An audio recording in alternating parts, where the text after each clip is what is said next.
అంతకు ముందు ఉన్నటువంటి 5 సంవత్సరాల పాలన ఏదైతే ఉందో, ఒక రకంగా చెప్పాలంటే అభివృద్ధి అనేది అనే పదానికి తావులేదు. అప్పుల ఊబిలో రాష్ట్రం కూరుకుపోయింది.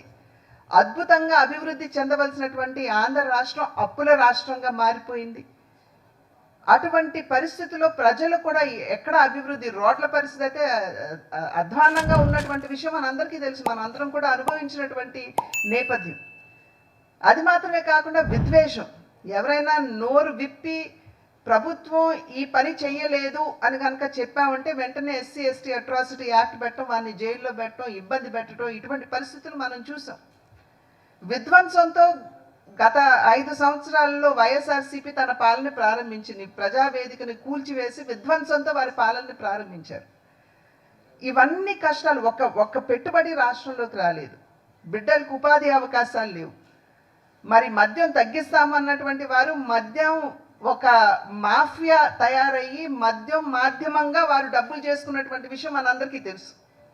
ఇవన్నీ కూడా ఒక్కొక్కటి ఆ రోజు భారతీయ జనతా పార్టీ గట్టిగా తన గళం వినిపించింది. అటు మద్యం మాఫియా కావచ్చు, ఇసుక మాఫియా కావచ్చు, మట్టి మాఫియా కావచ్చు, మరి విద్యుత్తులో జరుగుతున్నటువంటి అవకతవకలు కావచ్చు, ఇవన్నీ కూడా భారతీయ జనతా పార్టీ తన గళం విప్పి గట్టిగా వినిపించినటువంటి విషయం ప్రజలందరికీ తెలిసినటువంటి నేపథ్యం.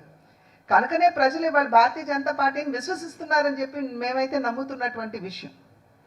ఇవాళ చూసినట్లయితే ఏవైతే ఆ రోజు భారతీయ జనతా పార్టీ గళం విప్పి వినిపించిందో అవన్నీ కూడా సత్యం అని చెప్పి ఇవాళ నిరూపణ అవుతున్నాయి. ఏ రకంగా అయితే మరి కేసులు కట్టవలసినటువంటి పరిస్థితి ఏర్పడుతుందో మనందరికీ తెలియనటువంటి విషయం కాదు. కనుక ఏదైతే భారతీయ జనతా పార్టీ విశ్వసించే ప్రజల పక్షాన నిలబడుతూ ప్రజా గళం భారతీయ జనతా పార్టీ కావాలి అనేటువంటి ఆలోచన ఏదైతే ఉందో దానికి కట్టుబడి భారతీయ జనతా పార్టీ ఇన్ని సంవత్సరాలు కూడా ముందుకు వస్తుంది. ఆ సందర్భంలో ఎన్నికల్లో మేము చెప్పాం, డబుల్ ఇంజిన్ సర్కార్ వస్తే ఖచ్చితంగా ఆంధ్ర రాష్ట్రం ఆ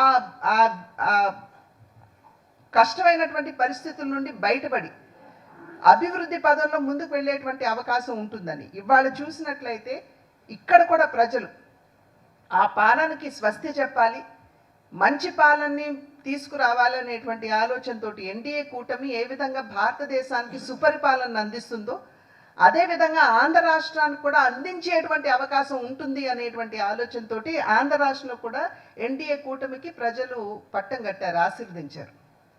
ఇవాళ మనం చూసినట్లయితే మరి మోడీ గారు, చంద్రబాబు నాయుడు గారు, పవన్ కళ్యాణ్ గారు, వీరు ముగ్గురు కూడా చక్కటి సమన్వయంతో ముందుకు వెళుతూ ఇవాళ రాష్ట్రానికి రావాల్సినటువంటి వనరులు ఏ విధంగా వస్తున్నాయి ప్రజలందరికీ.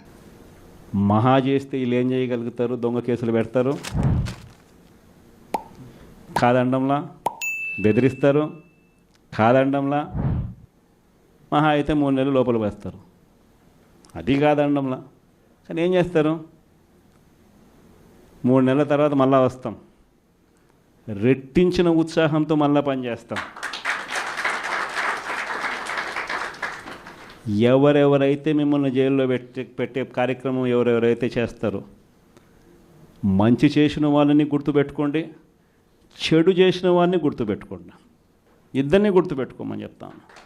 ఊరికే చూస్తూ ఊరుకోం. వైఎస్ఆర్ కాంగ్రెస్ పార్టీ బ్రతుకుతుంది. వైఎస్ఆర్ కాంగ్రెస్ పార్టీ ఈ రాష్ట్రాన్ని ఏలుతుంది అని కూడా ఈ సందర్భంగా చెప్తాను. మరో 30 సంవత్సరాలు ఏళ్తామని కూడా ఈ సందర్భంగా కూడా మరి గట్టిగా కూడా చెప్తాను. కాబట్టి ఎవ్వరూ కూడా వైఎస్ఆర్ కాంగ్రెస్ పార్టీకి సంబంధించిన ఏ కార్యకర్త వెంటికి కూడా పీకలేడు అని చెప్పి కూడా ఈ సందర్భంగా చెప్తాను. ఇది ప్రతి ఒక్కరూ గుర్తుపెట్టుకోండి, ఒక్కటే గుర్తుపెట్టుకోండి. ఈసారి జగనన్న 2.0 కొంచెం వేరుగా కూడా ఉంటుంది.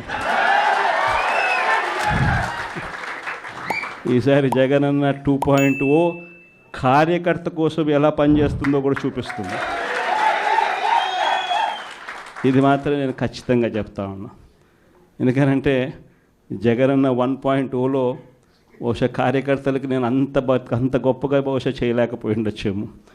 ప్రతి పథకము ప్రతి విషయంలోనూ కూడా మొట్టమొదటిగా ప్రజలే గుర్తుకొచ్చారు. ప్రజలకు మంచి చేయడం కోసమే నా టైం కేటాయించా, నా తాపత్రయపడ్డా, ప్రతి విషయంలోనూ దానికోసమే అడుగులు వేశా.